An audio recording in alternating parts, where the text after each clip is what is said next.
So Tuesday, August 15th at 11:30 here in Burt Walker Hall, we're going to have an informational session. Lunch will be provided. We'll enjoy a nice lunch from our in-house dining services, and we're just going to have question and answers, some presentations from our admissions, from the Center for Student Success, to let them know what classes, what opportunities we have for our senior community. I couldn't have passed my courses without the help, because there's a lot of new technology as far as computers go. And the people there at the lab, they were there. They had young students helping us. And you know, as you're older and you have younger people helping you, it kind of makes you feel a little younger. So that's inspirational. I want other seniors to see what's here. They need to know that this is available to them.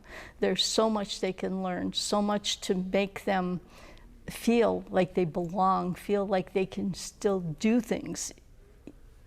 They may not be thinking that way, they may not. But sooner or later you get to the point and you say, oh, you know, is that all there is turn on television and watch Hallmark all day long? And no, there isn't. There's much more. And when you become involved in the community, this is the way to do it. And once you come and you see and you start feeling like you belong, it really is a good spirit lifter.